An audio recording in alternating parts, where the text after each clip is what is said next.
So, kia ora, welcome back to the second session for today. This session is slightly shorter than the last one. The focus is on waste. We've got a different set of sponsors or supporters for this session. So this session is possible because of help from Pūhau Southern, Arvida, which is aged care facilities, and a group of their associates within the aged care sector. And a large part to Waste Management New Zealand, as part of the waste contract we have with them, support scholarships every single year to look at waste. So in this session, the order we have Demi up first, and then we have Gabby and Anna. Gabby and Anna can't be with us today. They've both started the next programme of study. So one off doing practice in a physio school, and another one beginning study to be a pharmacist. So they provided us with recordings, so we'll watch and share those recordings, and I'll fill in the blanks at the end at question time and try and answer on their behalf. And then we have Faika at the... Okay, she is here. Great, who will do the last one. But I also want to mention Abbey Mills. Briar has done some studies for us earlier in the year, just prior to starting an MSc, mainly looking at food waste and also as part of her MSc. And she did a study looking at campus food waste and also across the whole of campus. So she's not here today, but I do want to recognise the great work that she has done. So first up, we have Debbie.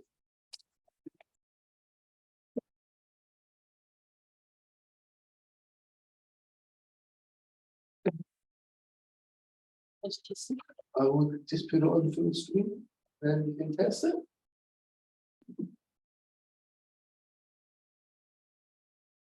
The other one. Yeah, the other presentation. You don't want to do that one, No.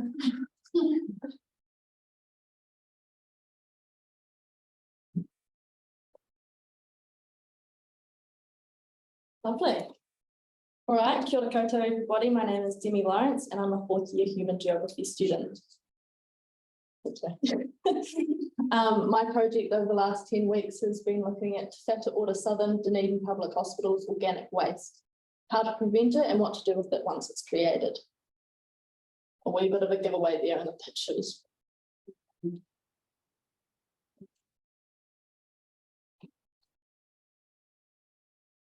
How did I do?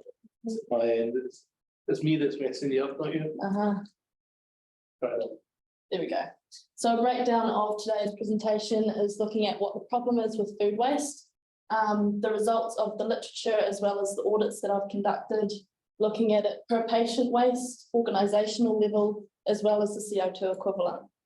Then we'll discuss further with some graphs and literature analysis and have some recommendations both for prevention as well as post-waste solutions. So the problem is a wicked one in the fact that it comes from multiple angles and has multiple factors contributing to it and has no one solution. So 40% of the food produced for human consumption is lost or wasted.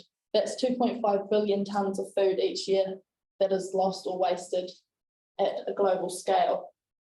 Now, breaking this down into a hospital level, we've got economic, social and environmental issues.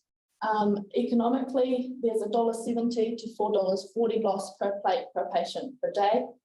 That equals annually 90,000 to 340,000 loss per year, 340,000 lost per year to the hospital, just with food waste.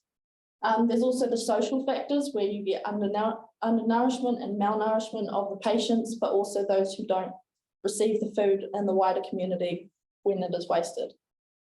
But what I find most important is the environmental impact. With food waste going to landfill, this creates methane, which is 25 times more potent than CO2 over a 100-year scale. It also occupies land mass and has the potential for groundwater contamination. 10% of the total greenhouse gas emissions come from food waste. That's 4.4 gigatons of CO2 equivalent each year. 22% of that 10% is occurring at the consumption level. So the United Nations have recognised this as an important goal to halve food waste at consumer level and retail level by 2030, and that's goal 12.3 in their sustainable development goals. So the waste audit, looking at the literature first, we see there was an average internationally, plate waste was at 447 grams per patient per day. That, however, ranged from 70 to 953 grams per patient per day. That's generally 20 to 30% of the total waste, although it ranged from 17 to 74%. Breakfast was reported as the least commonly wasted, with dinner being the most commonly wasted in the literature. However, in my audit, we had an average of 383 grams per patient per day across 260 patients, which is about 60 grams less than international literature, which is a good start. Now looking at the organisational level, we've got a lovely picture of what it looked like when I separated the food in the hospital and the kitchen, just to give some context of what it looked like. We had the daily average being 97 kgs of this food waste in these little buckets for the whole day. But across the 2 weeks, it was 1,362 kgs. Breaking that down into breakfast, lunch and dinner, that breakfast was in fact the lowest wasted food at 29 kgs. However, lunch was the most wasted at 35 kgs and dinner was 33 kgs across 260 patients. Now looking at it from a CO2 equivalent angle, we see from the Ministry for the Environment, 1 tonne of food waste equals 0.6 tonnes of CO2 equivalent. So using my calculations of how much food waste was produced annually, we saw that per day it was a very small figure, so it was the minus 0.05 is how many zeros before it hit the 9. So it's a very small number. But then when we look at it annually, we see that it was 21,249 tonnes of CO2 equivalent produced each year. Now, when we look at that in context, it is 786 million kilometres in the average car that's driven, which is massive. And that would take 3,500 trees to offset each year. Cool, so looking at the audit that I did, this is the 2 week, as it was a 2 week meal rotation. The 2 weeks of my auditing, we have the mean over the right hand side there and an adjusted mean. Laser pointer, that helps.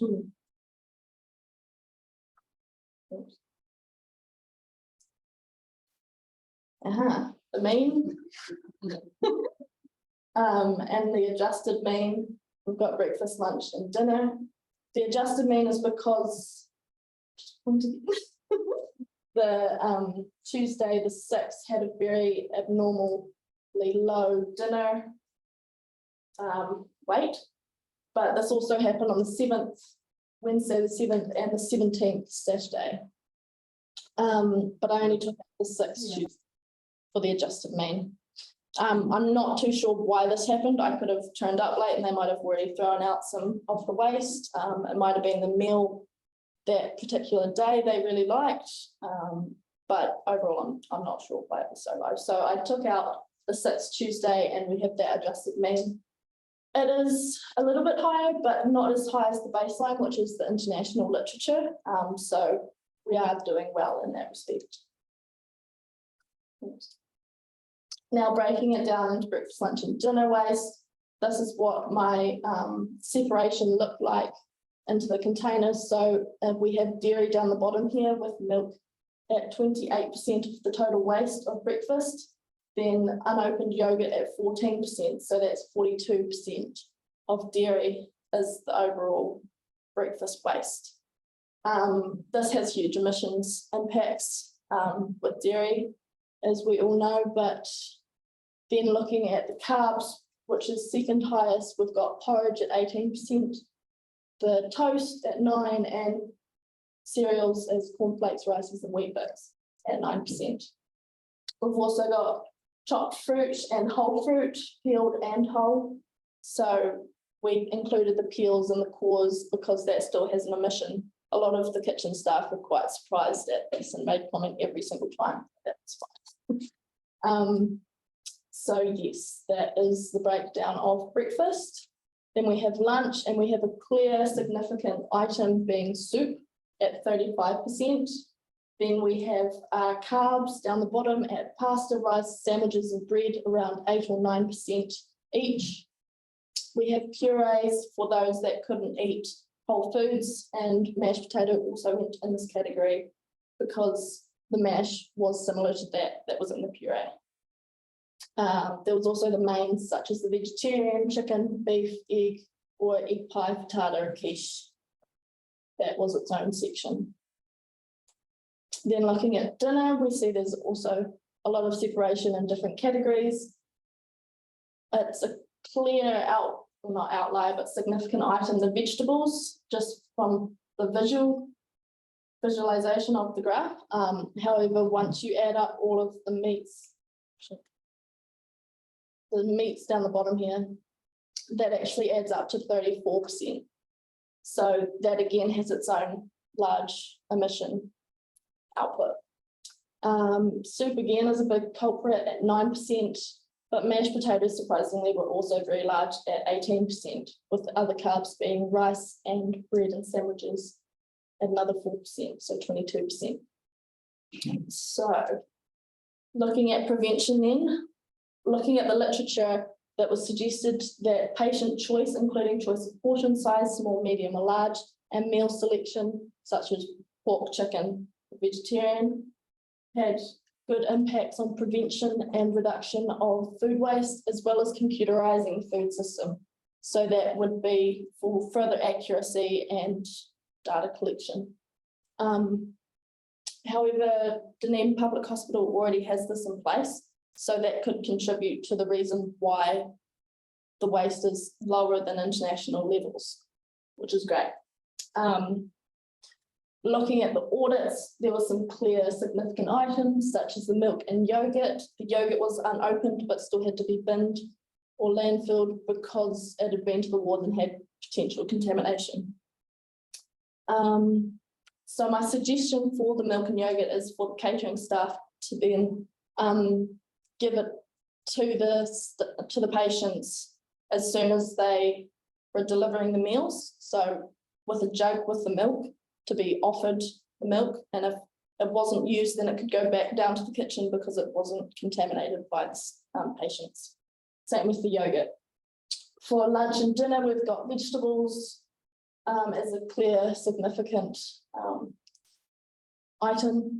So it was often like beans or carrots or broccoli that would come back on the plate or left on the plate. So I'd suggest having further choice with that, so that it would still be the same amount of vegetables, but a different ratio of what it would be.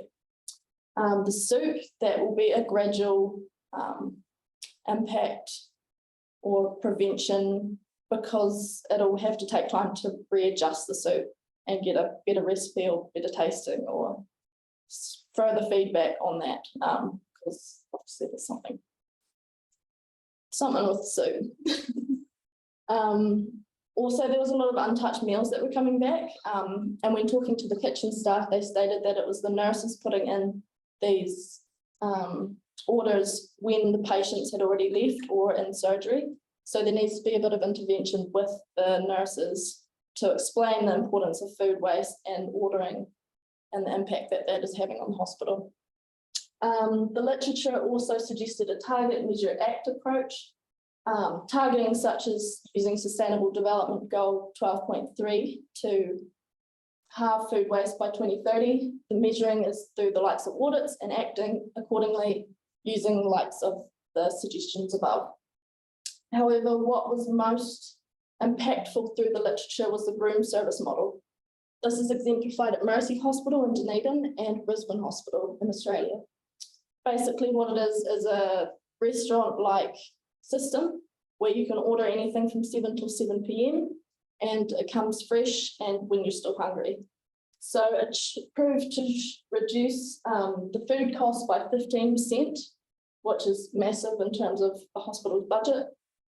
Plate waste reduction went from 29% to 12% in Brisbane and 30 to 10% in Dunedin, so a reduction of 20% of plate waste.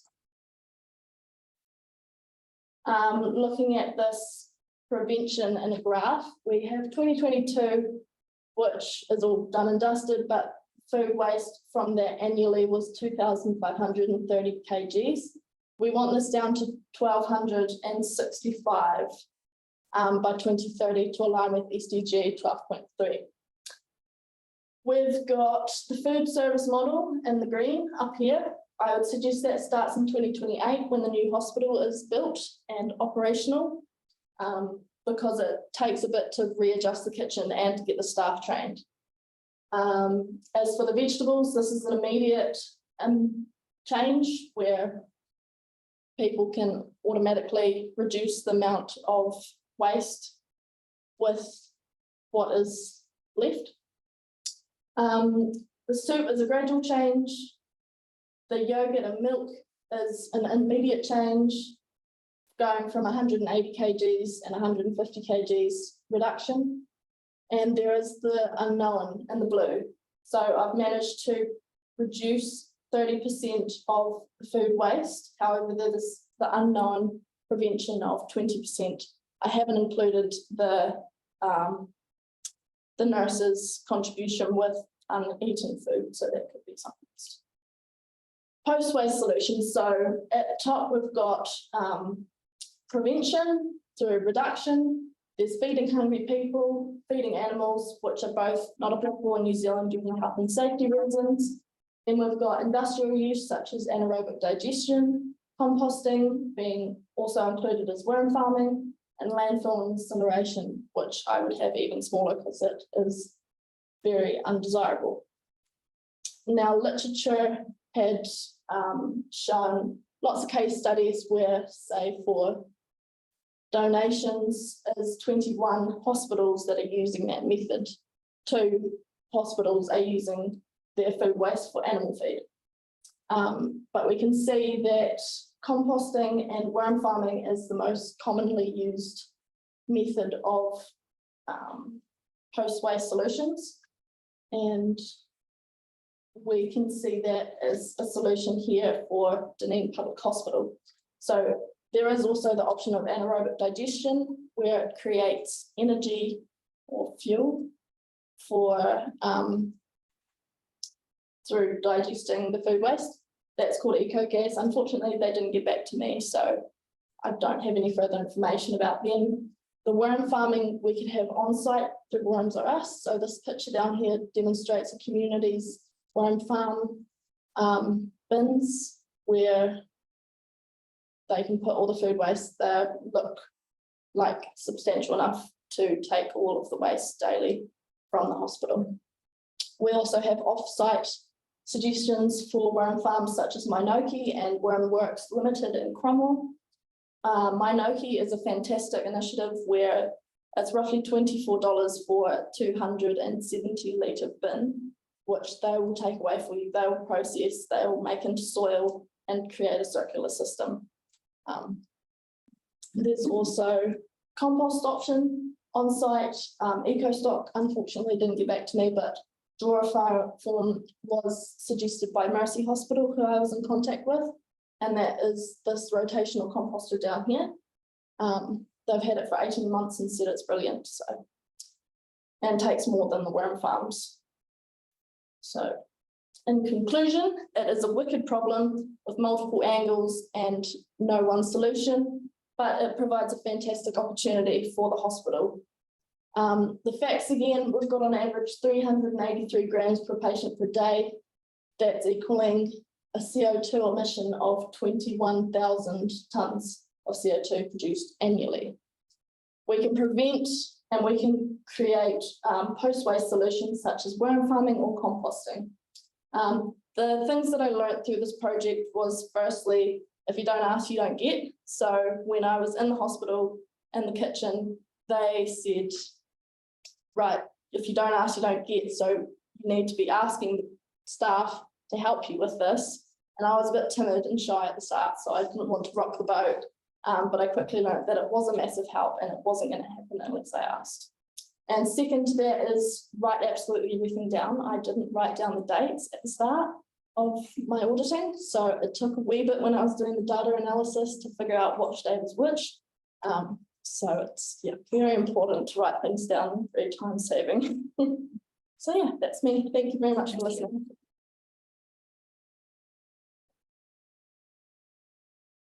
Thank you very much, Debbie. So we'll hold on to questions to the end and we get everybody together. I'll move on to the next, which is a recording from Gabby.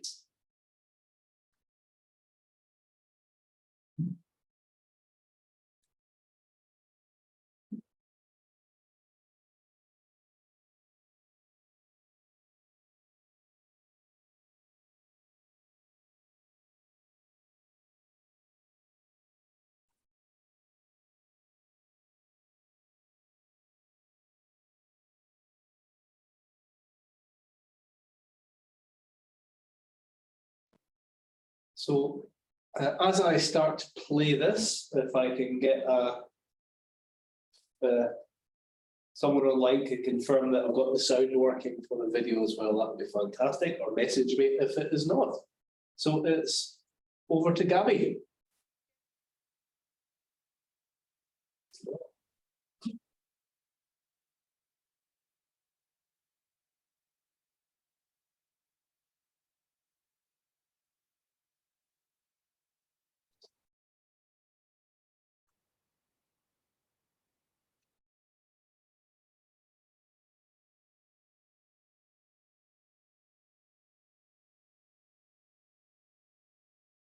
But it was half an hour ago. It says 5% volume.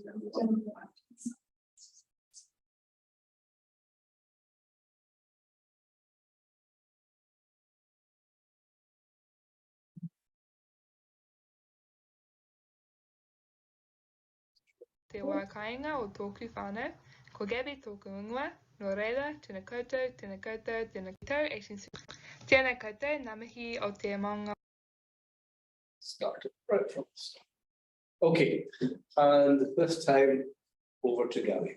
Tēnā koutou, ngā mihi o te maunga o Takatimu, ko Waihopa te awa, ko te whenua o oku te puna ko te rana, I te tau 1862 I haere mai a Lindsay ka Aotearoa. Engare I tipu ake au ki Aotearoa, ko Waihopa te wā kāinga o tōku whānau, ko Gabby tōku ingoa, no reira, tēnā koutou, tēnā koutou, tēnā koutou katoa. Kia ora everyone, sorry I can't be live today. I am hoping that my presentation slots in between all the other amazing work that the other interns have been doing over summer. It is my second summer in the Sustainability Office and I am so grateful for the experiences again this time round. It's been an absolute privilege to work alongside everyone else and be under Ray and the awesome team there, and I just want to extend a huge thank you to all my funders and everyone at the Sustainability Office that have supported me throughout the summer as well.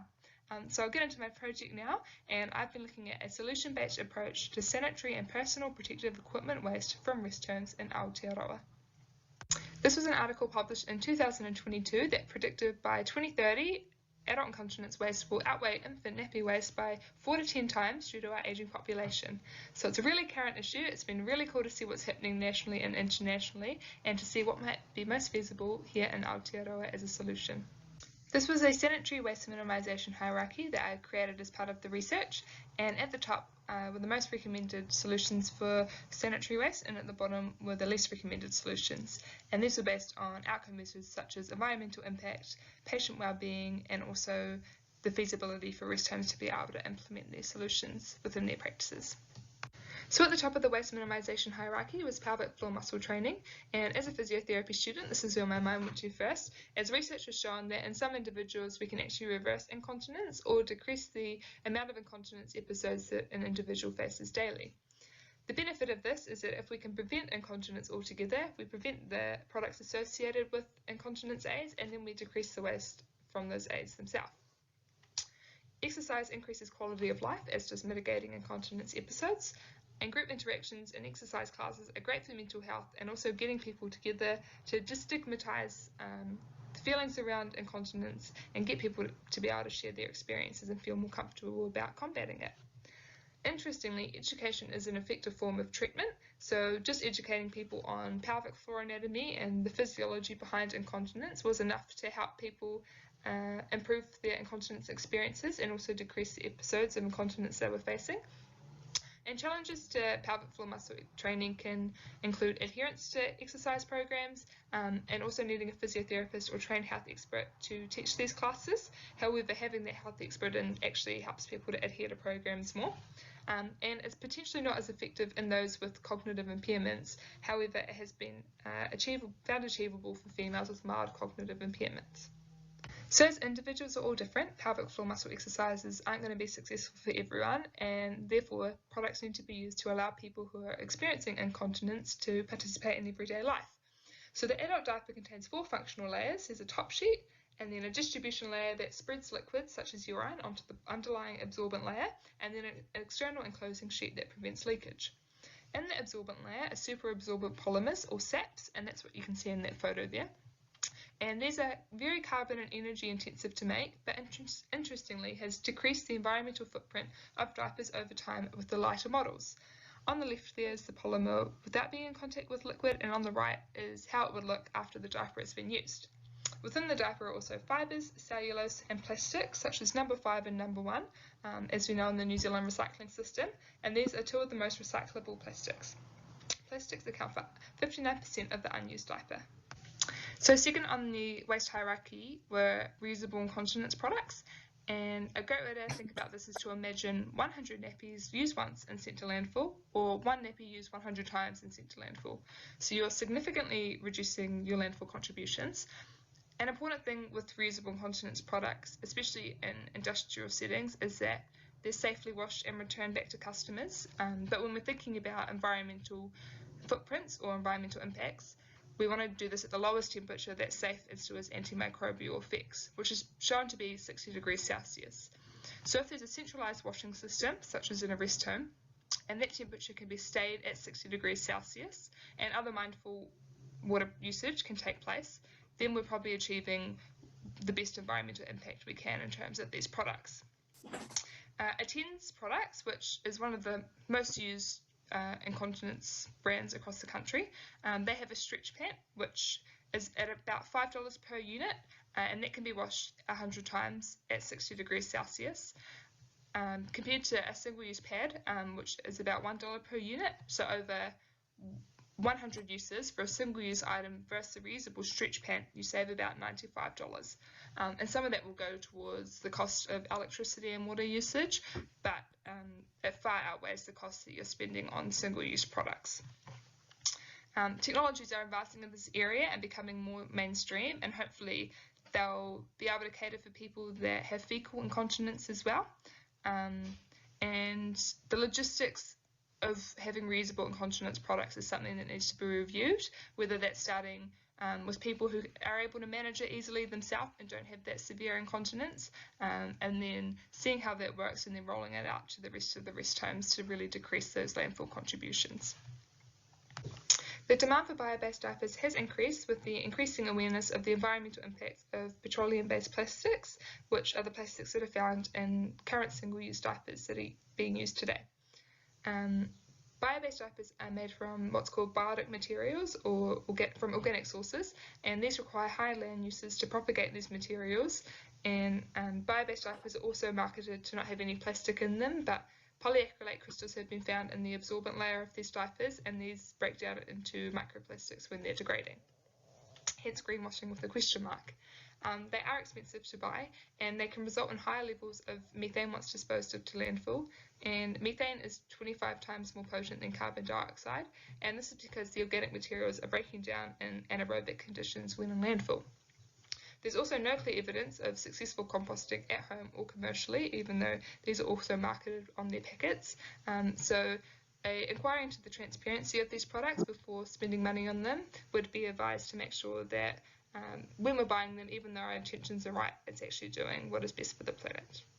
Next on the waste minimisation hierarchy was recycling diapers. So this is taking the used diaper, putting it through a recycling facility, collecting the high value materials such as the fibres and the plastics, and putting these into a new product that can be sold again in a different market. This transitions towards a more circular system and mitigates the need for sending the product to landfill after one use. Challenges with a facility such as this is the transportation of the waste, the cost of the facility and keeping it going, the competition with landfill gate fees, which in Aotearoa differ between regions, and so this is the amount you pay to dispose of your waste to landfill, and these need to be higher than what we'd pay to use a adult incontinence product recycling facility to make sure that the facility was economically viable. We also need to find an adequate site for wastewater and sanitisation practices, and knowing if we'd have one in each island, the logistics between the transport there of getting waste across the Cook Strait is something that should also be discussed. This was an interviewed case study, Diaper Recycled in Melbourne, Australia, and they are hoping to extend their facilities also to Sydney as they've been so successful, and they take used diapers and adult incontinence product and recycle these into pet pellets that are on-sold. A really interesting area of the research was looking at the organic decomposition of diapers. So that was looking at composting, mushroom metabolism, and anaerobic digestion. And I'd love to go into all of these in depth, but time won't allow today, so I'll quickly brush over them. So composting, there were lots of international trials that were successful. The thing that hindered mostly the composting process was both the sap and also the plastic film found mostly in the external layer. So these were harvested and it could actually be recycled afterwards, after the diaper had broken down. It has been trialled in Aotearoa without long-term success, so further research needs to look into this for it to be a feasible option. Mushroom metabolism was also something that was really successful. Diapers were shredded and then put in a substrate with straw mostly, and oyster mushrooms and reishi mushrooms had been grown from these substrates, and the resulting mushroom actually contained no fecal or toxic pathogens and had been deemed fit for human and animal consumption. Whether we start adding those to our restaurant menus, I'm not sure, but it was a really, really interesting area of research, and actually in one trial the plastic didn't hinder the breakdown of the diaper at all, so something to look into. And lastly, anaerobic digestion. This is the process of breaking down food waste and the diaper in the absence of oxygen, and this creates gases that can be harvested for energy or nutrient-dense fertilizer, which can then be used to put on farms. And we have a new large-scale anaerobic digester in Reparoa called EcoGas, but upon contacting them, they said that the organic matter within the diaper as well as the composition of the diaper would hinder the processes currently there. But in Toronto, they actually accept diapers in their green bins and they put them in anaerobic digesters to then be used as fertilizer, so that may be something that we're moving towards. So the challenges for organic decomposition lie in the capacity for both the space and also the ability to take on as much incontinence waste that would be given to these facilities, the logistics around a nationwide site or local sites, where the compost would be laid after production, and also just the logistics behind the economics and technology needed for these options. So at the forefront of these solutions, we should be considering Papatūānuku and the tangata whenua, the people of the land, as lots of these waste issues have come after colonialism. And as tangata tiriti, it's our responsibility to have conversations with local iwi to make sure that we're upholding tikanga Māori with these solutions that we're bringing forward to try solve the issues that we've introduced. Upon the conversations of organic decomposition, I was very privileged to have a kōrero with Peter Williamson, and we talked about the tapu and noa of mixing food waste along with human excrement, and he really highlighted that tapu and noa aren't fixed, they can change along with today's current problems, and that these solutions might be something that's really exciting if they're going to better benefit Papatūānuku instead of landfilling, but it's also really important to still talk to local iwi to make sure that we're still upholding tikanga Māori in these practices. So at the bottom of the hierarchy were landfilling and incineration. So landfilling is the mainstream method of disposal for incontinence waste in Aotearoa, just due to available technologies and solutions at the time present. Due to the plastic within nappies, they can take around 500 years to break down, and these can break down into smaller microplastics, which can be a hazard to nature's ecosystems. In terms of incineration, incineration has been proposed to result in less greenhouse gas emissions compared to landfill decomposition. However, incineration creates a waste demanding system, so it constantly needs waste to keep the plants and facilities running, and air pollution and toxic residues can reside from these processes. And lastly, I'll briefly brush over personal protective equipment following prevention to disposal methods and solutions. So PPE is really important, especially when dealing with vulnerable populations such as in rest homes, but there are times that we don't need as much PPE and times that we need more. So educating staff and having a protocol across rest homes in Aotearoa could decrease the amount of PPE that we're using unnecessarily. A World Health Organization report showed that gloves are potentially being misused and more waste is being created by unnecessary glove use. So education in hand hygiene and knowledge around when these need to be used could be implemented to decrease this waste stream. A study involving a New Zealand scientist found that the surgical masks can be reused up to 10 times if they're washed in warm water and left to air dry, or just air dried for at least 3 days.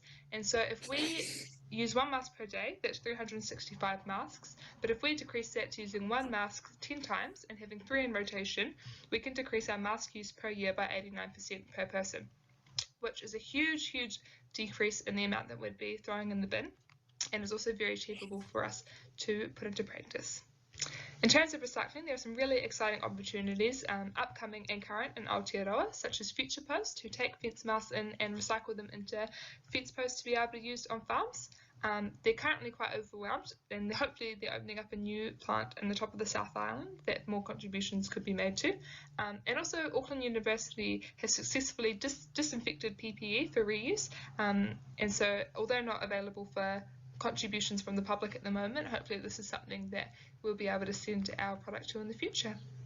This slide was just also to highlight some really cool international innovation that's currently happening. So in the UK and in France, PPE is being recycled into all types of products, such as children's tables to geometry equipment to planter boxes, which creates some really exciting solutions and opportunities for Aotearoa to follow. And again, touching base on landfilling and incineration. Landfilling is the current method of disposal for PPE in Aotearoa. Due to the plastic in PPE, it can take hundreds of years to break down, but currently it is the most accessible option for PPE disposal in this country. In terms of incineration, internationally PPE is commonly incinerated with concurrent energy being harnessed. However, again, it creates a waste demanding system and air pollution and toxic residues are formed in this process. Kia ora, and if you have any questions, please just flick me an email. Thank you.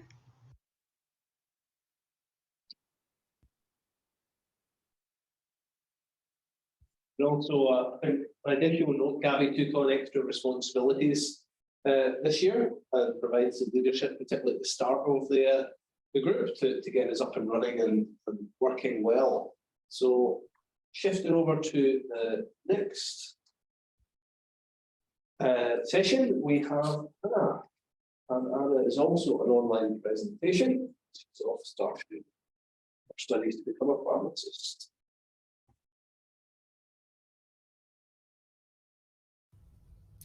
Kia ora everyone, my name is Anna Mason. I'm so sorry I can't be there in person.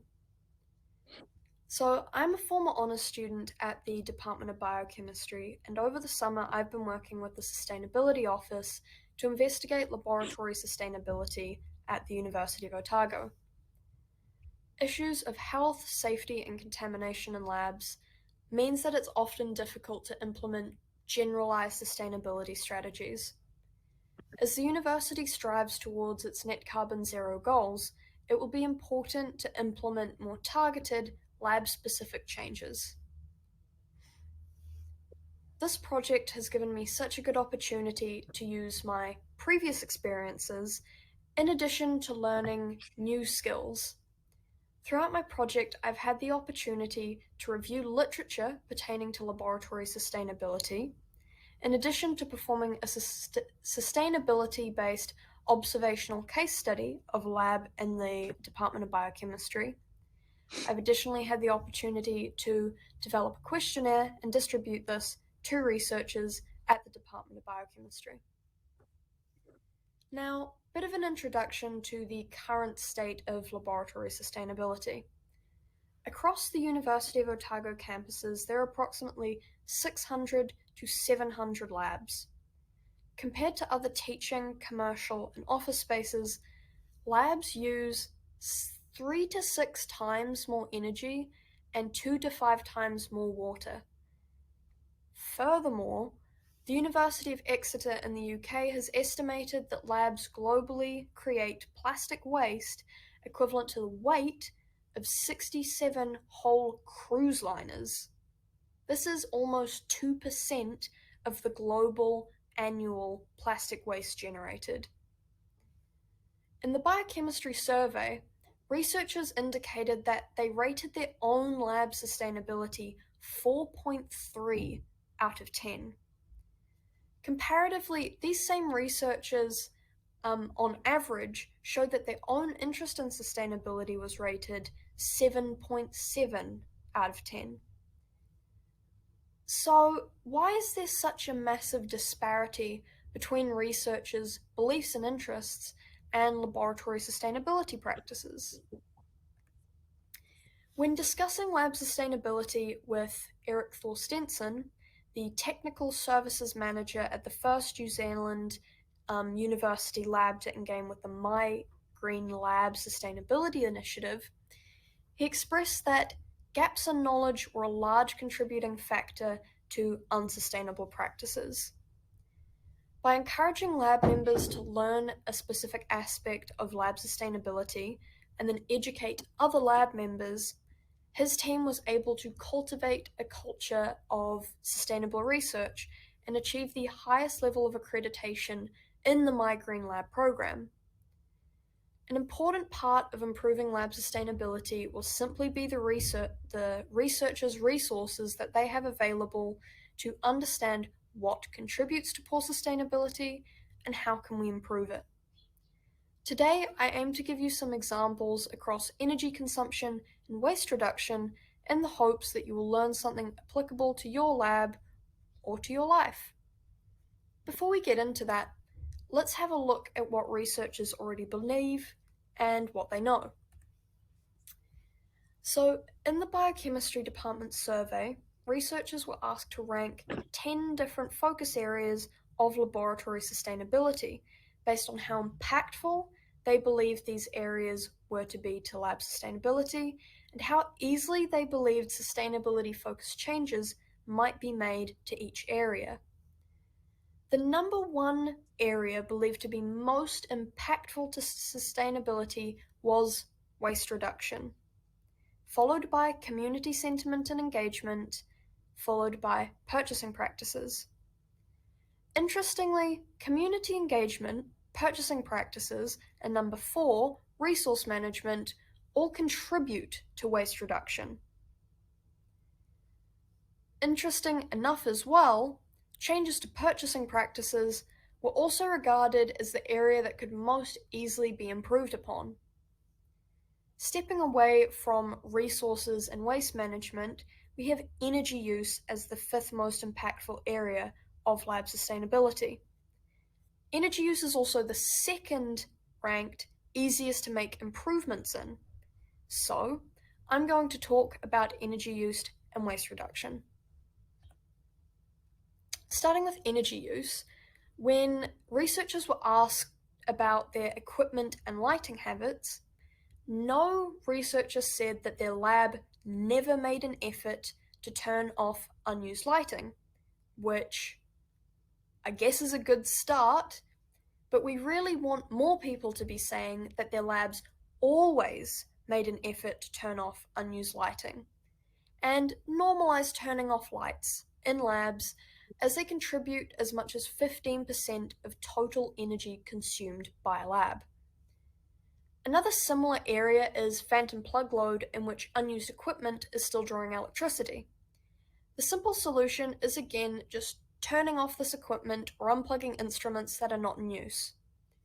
For both of these aspects of energy consumption, there are more passive ways to ensure that lighting and equipment gets turned off, such as sensors or timer switches.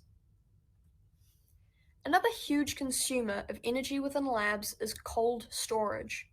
Cold storage is absolutely necessary in research, but many fridges and freezers are not maintained well enough to run efficiently. Simple routines such as cleaning the freezer air filters, defrosting and de-icing, and keeping seals clean can aid in more efficient cold storage. A large movement within the lab sustainability community is promoting the use of -70 instead of -80 for ultra-low temperature freezers. For some units, this allows energy savings of up to 40%. Fume hoods are another essential in labs that are massive consumers of energy, and depending on the type of fume hood you have, energy savings can be as simple as lowering the sash at the front of the unit or turning it off when it's not in use. Now, let's move to waste reduction and resource management. Here are some considerations to look at when purchasing consumables. I'm going to discuss these considerations in the context of pipette tips, which contribute a significant amount of plastic waste generated by labs, but these should be considered for all consumables purchased by labs, and even worth considering for equipment and other larger technologies. So, pipette tip production. Pipette tips are usually made from low-density polyethylene or polypropylene. Despite research and development efforts, consumables based on recycled polymers have not reached the same sterility, accuracy, and reliability as these oil-based consumables.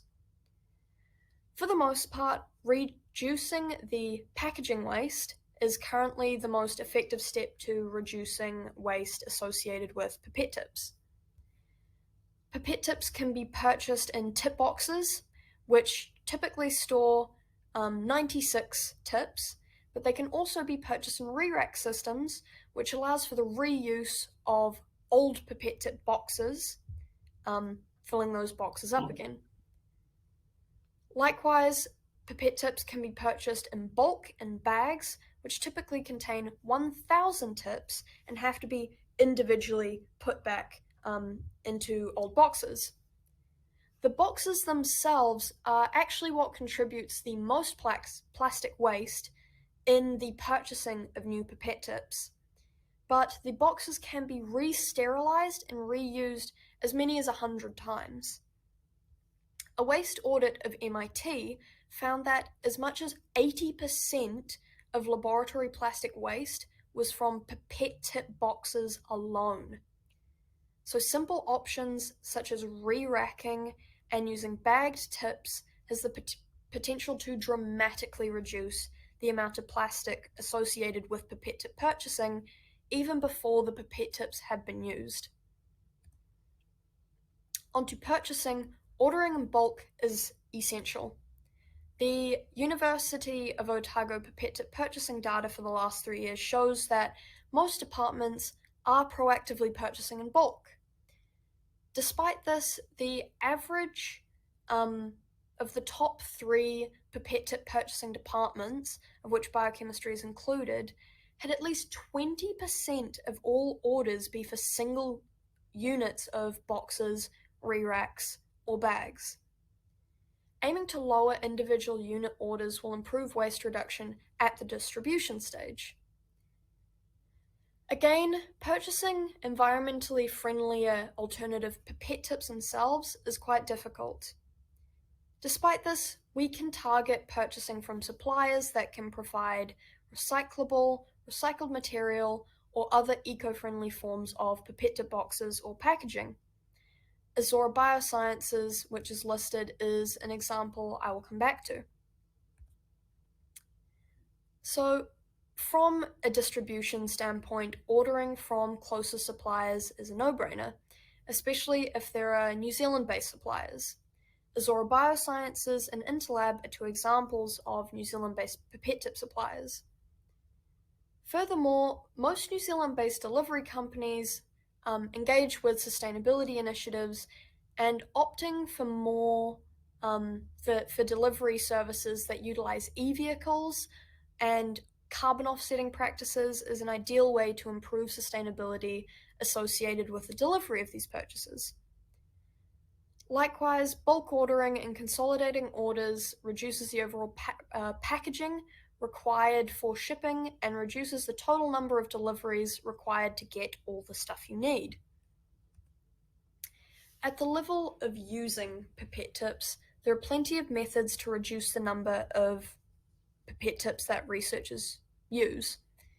If you're pipetting a lot of the same reagent, use the same pipette tip to move the same liquids, rather than using new ones each time.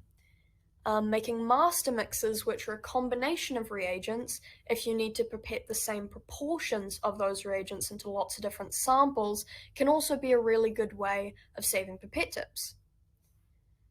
Beyond use, most tips are disposed of after a single use. Granova is a company that sells automated pipette tip washers, which allow for up to 10 reuses of a single disposable pipette tip with supposed maintained accuracy. These machines do not come cheap though, with a Granova representative telling me that you're looking between $35,000 to $300,000 US for a single unit of their variety of models. Similarly, researchers express concern over the potentially introduction of more uncertainties in experiments in engaging with reusable pipette tips. This could ultimately lead to greater consumption of resources and having to repeat experiments. Despite this, Granova technology has the potential to reduce pipette tip waste by as much as 90%. Further external reviews and validations will be required to make this technology more mainstream in labs. In terms of reusing the pipette tip boxes, Azora Biosciences based in Hamilton offer a take-back scheme in which pipette tip boxes purchased from them can be sent back for refilling. This is especially appropriate for filtered pipette tips, which are almost exclusively purchased in the new boxes.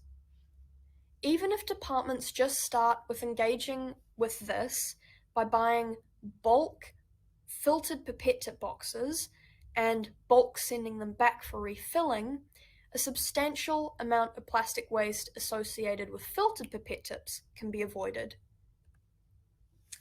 Finally, all pipette tips are, for the most part, disposed of in hazardous waste bins in labs, which are then autoclaved and disposed of primarily in landfills or via incineration, depending on the type of hazardous waste. Some pipette tip associated waste, such as boxes made from recyclable materials, can be recycled, but this also requires the recycling streams to be uncontaminated. In a discussion I had with a former waste management employee responsible for the collection of waste and recycling from various departments around the university, including the biochemistry department, they commented the glass recycling at the department was often filled with other rubbish, and we cannot take or recycle recycling that has been contaminated with general landfill waste. They said that this was quite a common occurrence throughout the university. As a sustainability conscious institute, we need to ensure that what can be recycled is being recycled and work harder to ensure waste streams are differentiated. Even simple things as more thorough labeling of recycle and waste bins would be appreciated and ensure that these waste streams might be more thoroughly differentiated. So that's my discussion on pipette tips. But pipette tips are not the only consumable that laboratories burn through rather quickly, and many more considerations towards other consumables will be necessary to reduce the waste produced by our labs. So you might be wondering, well, what resources are there for researchers and labs to engage with that allow them to learn about sustainability issues and learn about how to improve their labs. My number one recommendation is the My Green Lab website. My Green Lab is the powerhouse of laboratory sustainability resources, with articles and guides about every single aspect of sustainability in labs imaginable. The My Green Lab certification is a globally recognized accreditation program that assesses labs across 14 different aspects of lab sustainability. The Liggins Institute lab was the first university lab in New Zealand to use this program, and they achieved the highest rating of green. Eric Thorstensen said that the sustainability improvements were well-informed and readily achievable. The Liggins lab also participated in the Freezer Challenge, and Eric highly recommends this to any labs interested in improving their cold storage practices for free. The Green Lab Ambassador Program is actually something that I myself have done, and if you have 4 spare hours, this is an interactive course on lab sustainability that is really aimed at educating researchers, and I highly recommend this to anyone who's interested. The Green Chemistry and ACT label aim to inform product and chemical purchasing for more sustainable options. The ACT label is also progressing to beyond everyday consumables to larger equipment such as glassware washers, which can reduce water consumption, and autoclaves, again, can reduce water consumption. While access to ACT-labelled products in New Zealand is limited, it's definitely a watch this space kind of thing. Here I have included some more resources if you're interested in looking to improve your lab sustainability or just interested in seeing what is out there. So thank you so much for listening to my presentation. I hope you have learned something. I would first and foremost like to thank Waste Management for funding this project. I'd like to thank Ray for all the guidance for this project and everyone at the biochemistry department for all of the help that I've had over the course of the summer. Thank you so much for listening.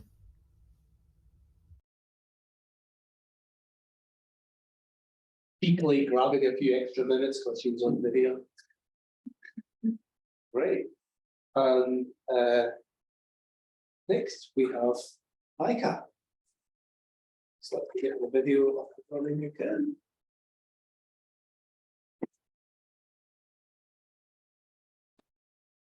Just this. Just a sec.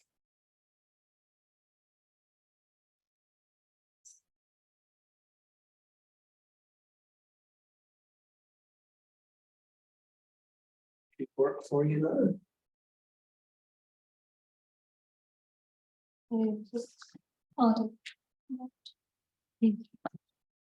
Kia ora koutou. My name is Faika Fatima and I will be delivering a presentation on finding solutions for e-waste on the Dunedin campus of Otago University.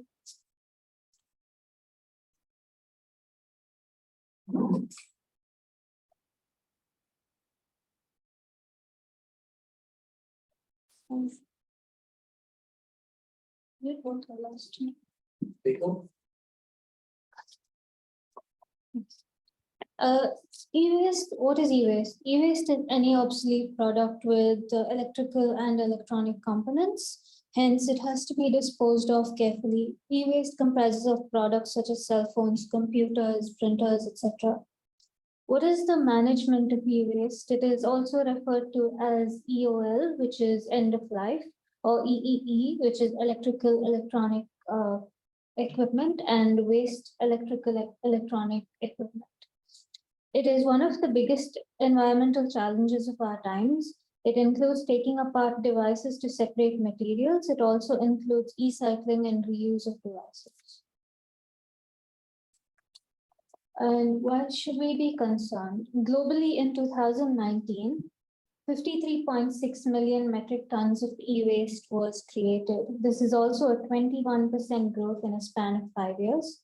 This shows that e-waste is a growing cause of concern. The statistic was reported in the Global E-Waste Monitor and was formed by the Global E-Waste Statistics Partnership, GESP. Also, an estimated 55 billion euros was wasted via e-waste in 2016, and this comprised simply of raw materials, which are also rare materials.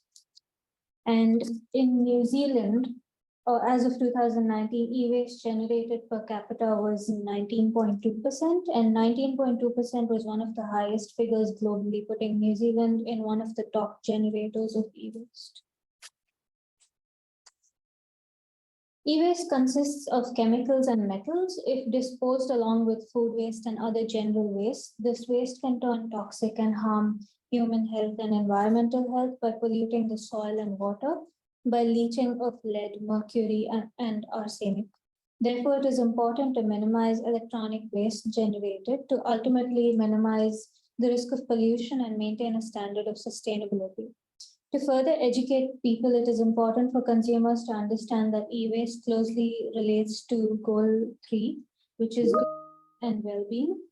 And it refers to the reduction of number of deaths and illnesses caused by hazardous chemicals and air, water and soil pollution and contamination. And goal 6, which is clean water and sanitation, seeks to achieve access to safe and affordable drinking water for all, and it aims to reduce pollution and eliminate dumping into water. Goal 14, Goal 14 is life below water, and it refers to marine pollution and the protection of marine ecosystem. Among the goals are also Goal 11, which is sustainable cities and communities. It aims to reduce the environmental impact of cities by paying special attention to air quality and other waste management. Goal 12 is responsible consumption and production. It aims to achieve the environmentally sound management of chemicals and waste throughout the life cycle. And it substantially reduces waste generation through prevention, reduction, repair, recycling, and reuse. Goal 8, which is decent work and economic growth, aims to promote development-oriented policies that support decent job creation, entrepreneurship, etc. All these are goals and targets of the Sustainable Development Goals charted out by the United Nations.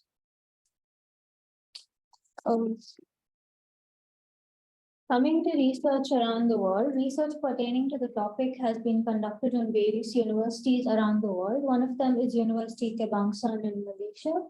And some of the identified challenges were inefficient data management, equipment classifications, low awareness on e-waste, collection and disposal problems, and lack of regulations and policy on devices within the university. They concluded that they needed to improve in all these aspects.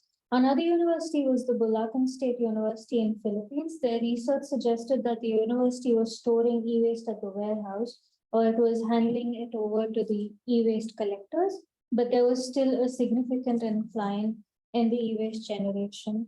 Their research suggested that the school should increase awareness regarding e-waste among the faculty and the students. And that they should also have an e-waste inventory in the university. The third university was an autonomous University of Nayarit in Mexico. And their idea was to come up with game events such as Recyclotron, in which students can pull apart devices, and this helps raise awareness. Coming to research in New Zealand, the Christchurch campus of the university has a very similar handling method as the Dunedin campus does, and I will be presenting the Dunedin campus method very shortly. Regarding Otago Polytechnic, an article was published in 2019 explaining how they reduced a stock of 90 computers to 0 by designing a computer reuse project model. This model explains that the decision is taken to whether reuse the computer or not. Computers that can be reused are refurbished and repaired in a pop-up shop by volunteers. The computers have a free software installed and are given away within the community. If the computer cannot be reused, it is taken apart and it just goes to the landfill. Research was conducted to understand the e-waste practices on the Dunedin campus. The university has an e-waste recycling center. They also have an increasing capacity and are looking to expand their space.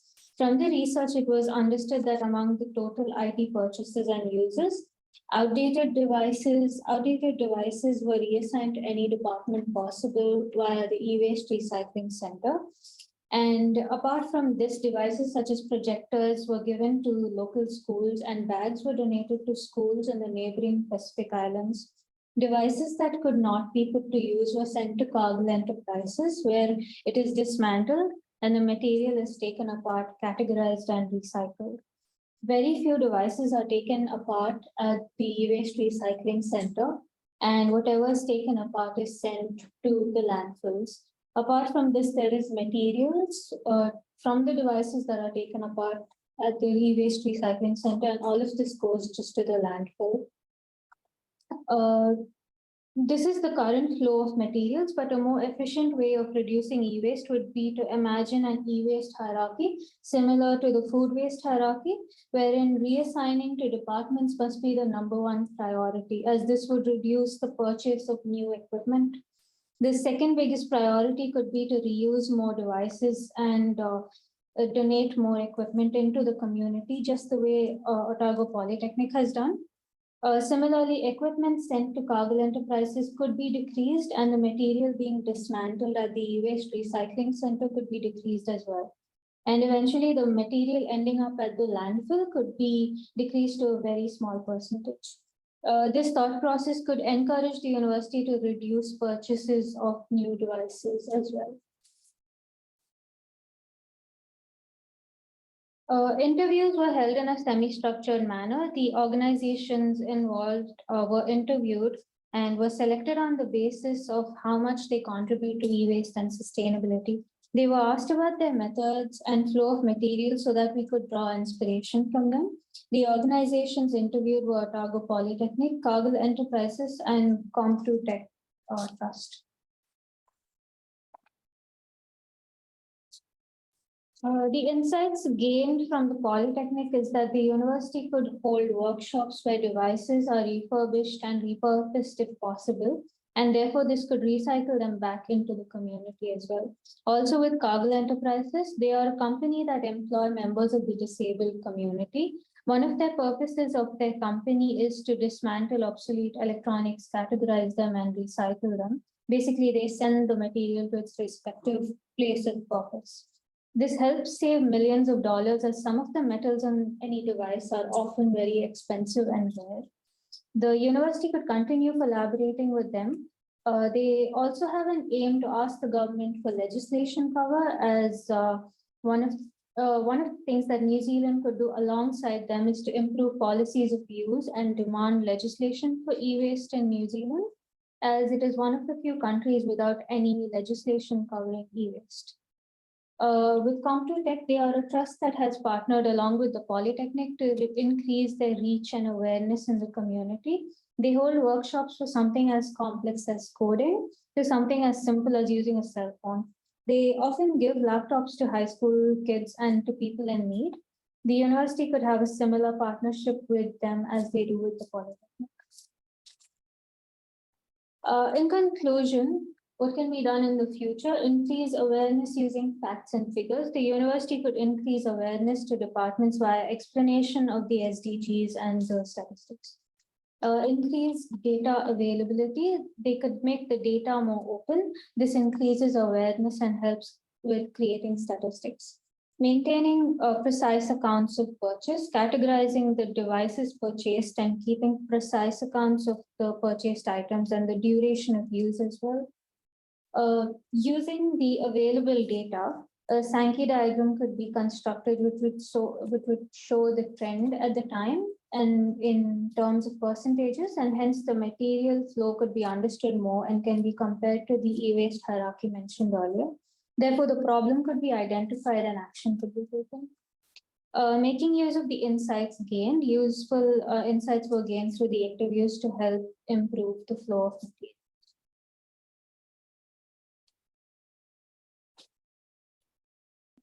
Thank you so much. I would like to acknowledge Waste Management New Zealand for giving me this opportunity and also funding the project. And I would like to acknowledge Ray for his supervision, patience, and encouragement. Thank you so much.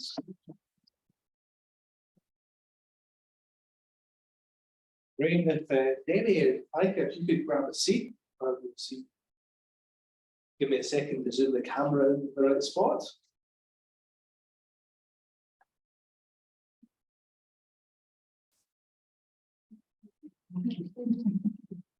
Great, so same as the last session, any questions from within the room or online? And if you're online, please use your hand up or put something in the questions, or I can hand over to you to talk online and we'll be able to hear you there. So, any start? I have a clarification question. Why not e-waste hierarchy? Where it is dismantled and then sent to land? Is it all just sent to land? It's dismantled, or do some parts of it send, the poisonous parts of the sentence? From what I know and from what was told to me, the rare materials that are extracted are sent to the place where they could be repurposed. And with the plastics, they often send them to the landfills, which is the main cause of concern. Other than that, they also extract carbon and other such materials which cannot be recycled in New Zealand. So they have to send them to countries like China to recycle, which increases the carbon input from the airline. So most of it goes into landfills, just so they could reduce cost. I think we spoke about the other step before that as well, where it was breaking it apart for components that could be used as components before they get stripped down for materials. Certain parts can be. You mentioned Cargill Enterprises. There's some other spin-off benefits there as well. Do you want to talk to them a little bit? Do you mean what else they do? Yeah. As far as I remember, they have I think apart from the e-waste recycling that they do, I think they have something to do with food as well. I'm not completely sure. So they're a social enterprise, aren't they? Yes. Yes, I did say that they often employ.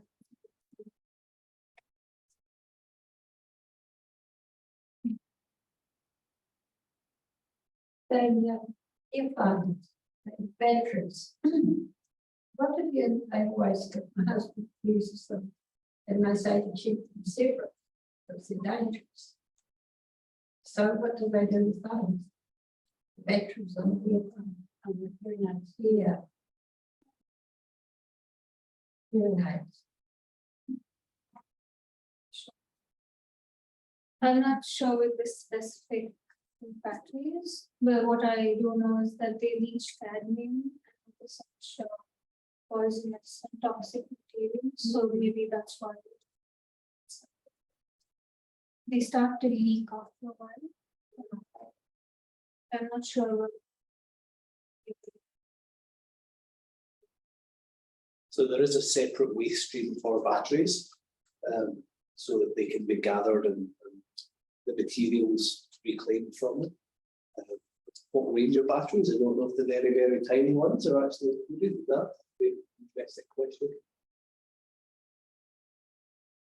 Yeah, I'll look into that.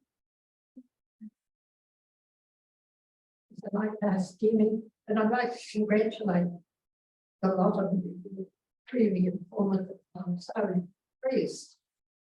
And I feel we're just so fortunate to have all these young ones, as my grandmother used to say, when they're going to the pet dogs, they're not going there now. But I was in hospital myself, and the food was a queue. And it was appalling, absolutely appalling. And there was nothing for sick people.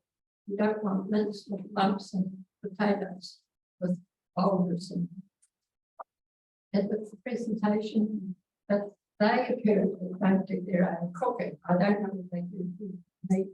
They get it sent from Auckland, vacuum packed, and they heat it up, but they do cook their own vegetables.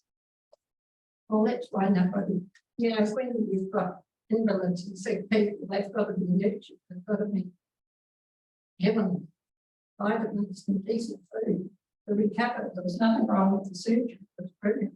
It's the food.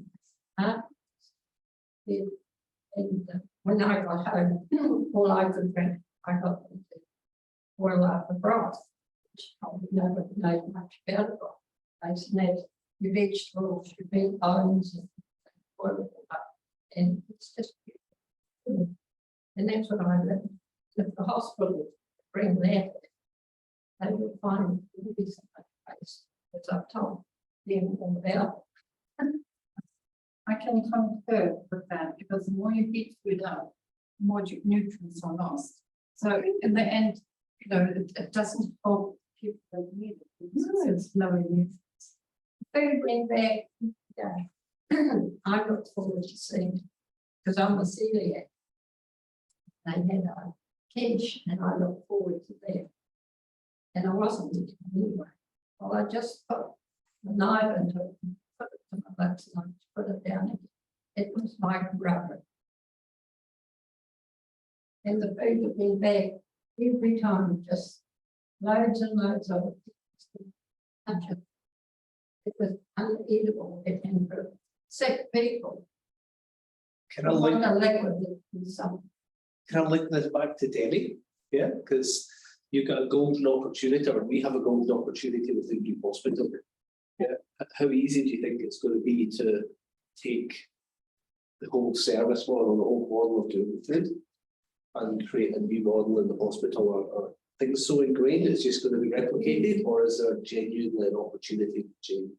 I feel like there's genuinely an opportunity to change, and especially since it's already exemplified within Dunedin, they can talk directly to Mercy Hospital and see how it's going to happen and work, and see firsthand how that happened.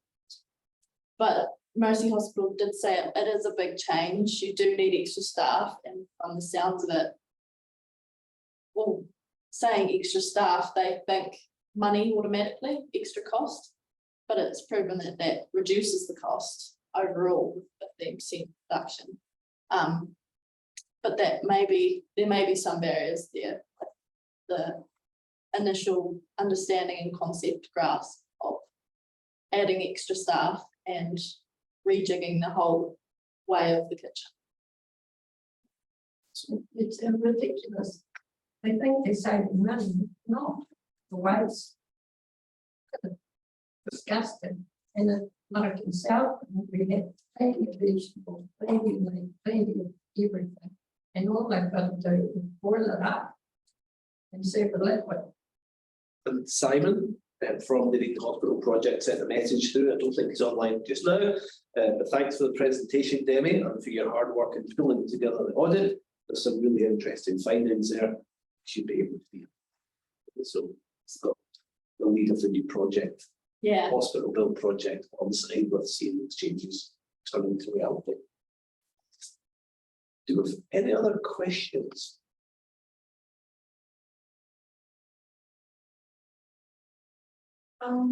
So is there any way that they could